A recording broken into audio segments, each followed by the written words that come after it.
friends, welcome back to my channel. I know it's been a minute, but I had some family stuff going on, some personal stuff, and I just needed to take a little break from YouTube, but I'm back.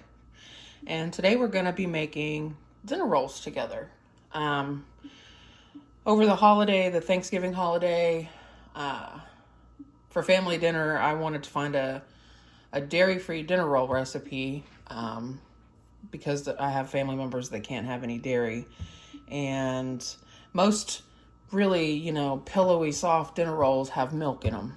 And I found a recipe, and it was the first time I'd ever tried to make dinner rolls, and it turned out fantastically. So I wanted to share it with you guys, just in case any of you out there also cannot have dairy. I am tripling this batch. The original recipe makes about 11 rolls. So I will list the normal sized recipe down in the box below. So do not be alarmed at the amount of flour or yeast or sugar you see me putting into this recipe, because as I said, I am tripling it. We have a family of 6. So I'm gonna put my warm water.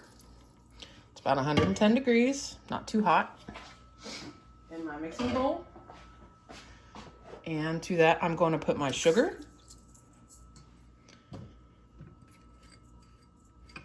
And I'm going to put my yeast in here, and I'm going to give it a good mix, and I'm going to let it sit. I am not using instant yeast. I'm using active dry. So I'm going to give it a few minutes to do its thing. And when it's foamy, I'll go ahead and move on to the next step. I'm just going to stir this a little bit to dissolve the sugar in the warm water. And cross your fingers for me, guys. We have some really nasty weather today, and I'm hoping that I don't lose power. We got tornadoes above us and tornadoes below us, and I said, well, I'm gonna go bake some bread because I don't want to think about it. So we're gonna go ahead and let this yeast do its thing. And I'll be back in a few minutes when that is foamy, about 10 minutes or so, and we'll move on to the next step. All right, so it's been a few minutes, and you can see that my yeast is foaming up, and you can actively see the bubbles lifting up to the surface.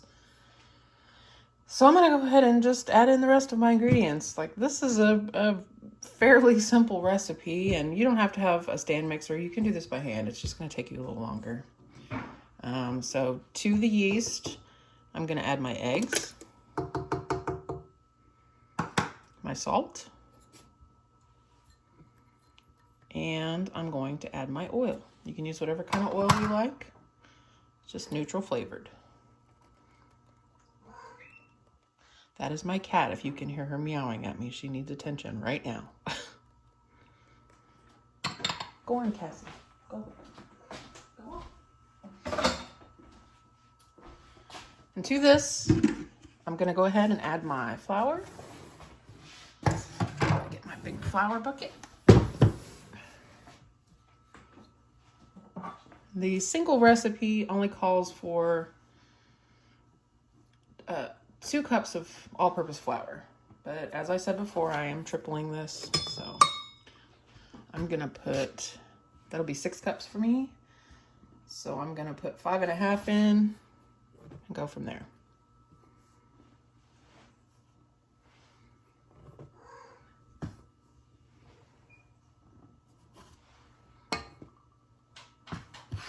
Castiel, can you not?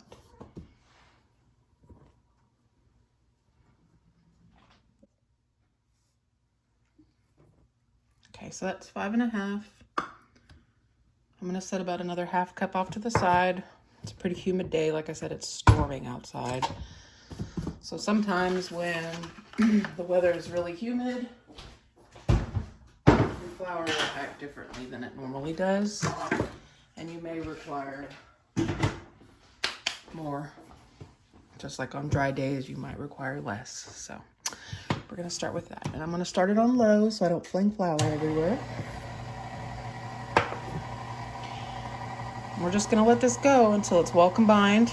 I'll probably scrape down the mixing bowl at some point, make sure all the flour is down off the sides. I'll add the other ½ cup of this flour if I need it.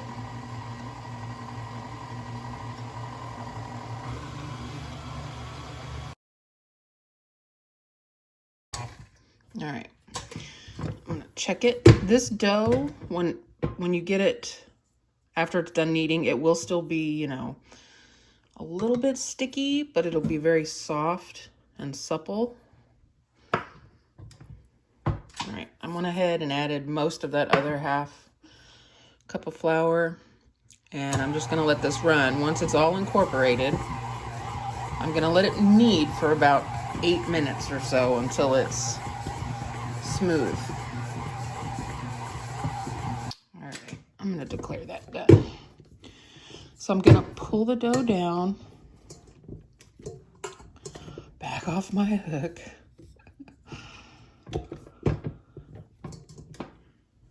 And I'm gonna knead it a few times on my clean counter, just because. No other reason than I just wanna make sure that it feels nice. Gosh, y'all, I'm so sorry. I just wanna make sure the dough feels nice before I get it ready to go in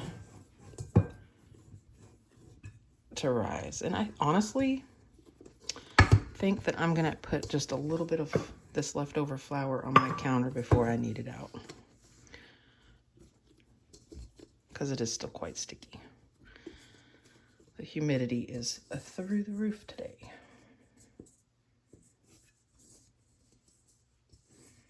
So I'm gonna get as much of that out as I can.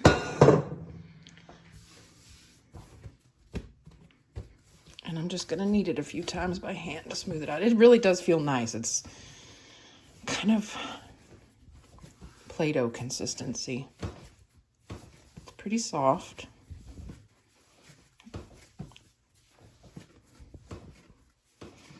So I'm just gonna, you see how smooth it is?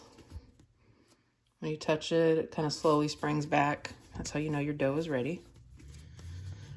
So all I'm gonna do now is I'm gonna put a little bit of oil in a bowl.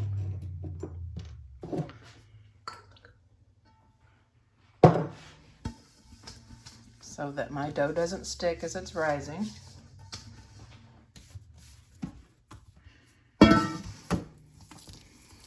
And then I'm gonna cover this with saran wrap. And I'm gonna put it in my oven with the light on. And I'm gonna let this rise for about an hour or so until it doubles. And once we get to that step, we'll be ready to punch the dough down and roll out our dinner rolls. So see you guys in about an hour. Okay, it's been about an hour. I'm gonna check on my dough. It has doubled in size, as you can see. And what I've done is I've taken, because I'm making a triple batch, I need a big pan. So I've taken one of my largest pans and I've just lined it with parchment paper. And then I oiled the parchment paper lightly so that my dough does not stick. I'm gonna go ahead and get my oven preheated to 350 degrees. And we're gonna start rolling our dough out. I love the smell of yeast dough. So all I'm gonna do is I'm just gonna push this down. Now, I'm gonna make a little disclaimer here. I'm not a really particular person. I'm not persnickety about all of the rolls being the exact same size. If you are, use your kitchen scale and measure your dough balls. It's not that deep to me. So all I'm gonna do is kind of push out the air a little bit, and I'm gonna push the air out some more as I'm rolling them. I'll smash them flat and then roll them. So I'm just gonna cut this into 4 pieces. You guys can see that. There we go. And I'm just gonna move this out of the way. Floki. You guys, this is the animal house. When I'm in the kitchen, everybody else feels like they need to be in the kitchen. All right. So each one of these, I think I'll split in half.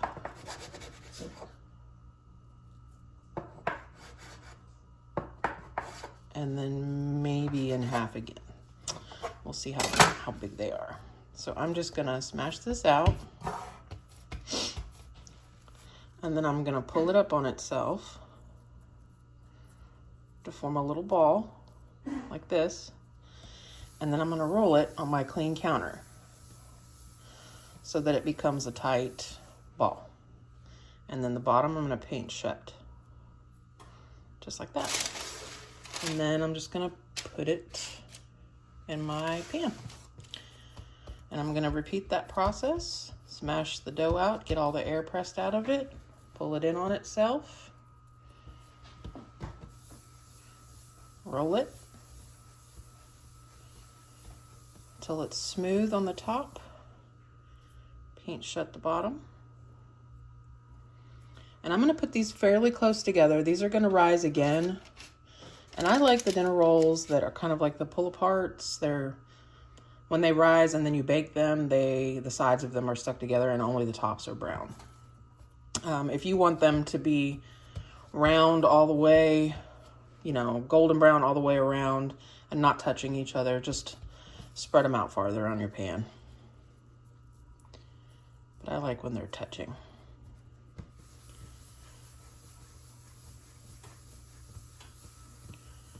It's pretty simple.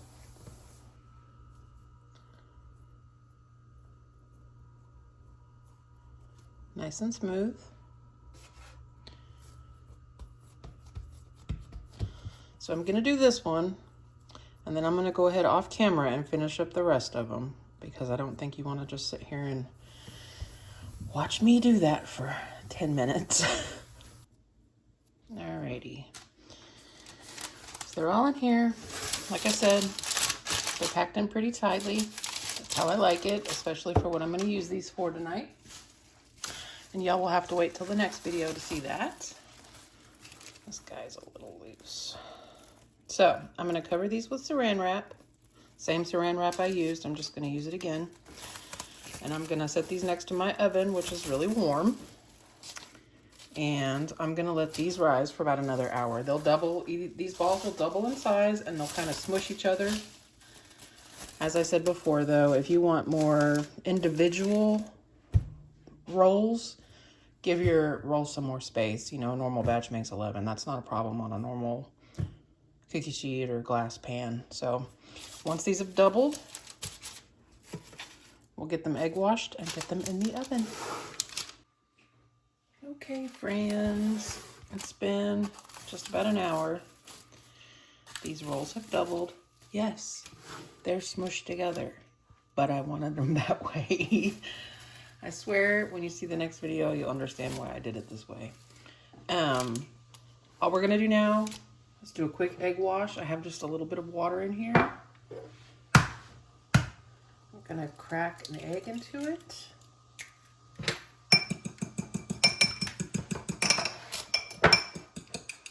Give it a quick scramble with the water. And I'm gonna brush this onto the top of my rolls. This is optional. This is just what's going to give you that shiny brown surface. So we'll get everybody a quick brush. And then we're going to put them in the oven, 350 degrees, for anywhere from 18 to 22 minutes, depending on your oven. Everybody's oven is different.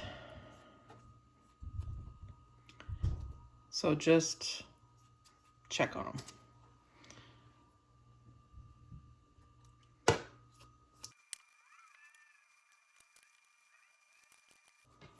That's a funny one right there. He's really hugging his neighbors. But, you know, that's all right.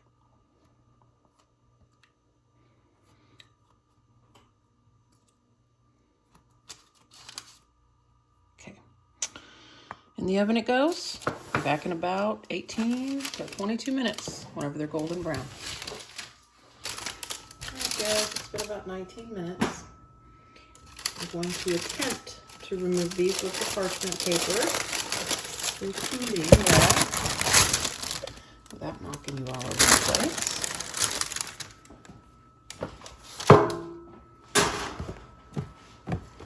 They look look beautiful. I like the way that they kind of cooked all together. It's going to be perfect for what I'm doing with them next. They're soft and supple. You can leave them in a little longer if you want them darker, but this is perfect for me. So I really hope you give this recipe a try. I'd like to take a minute to thank all of my new subscribers for joining the channel. I promise I'm going to try to be more present and get back to posting videos every Tuesday. And if you're still here, I just want to tell you how much I appreciate you. As always, you guys, if you try this, leave me a comment and let me know what you thought about it. And I'll see you again next Tuesday.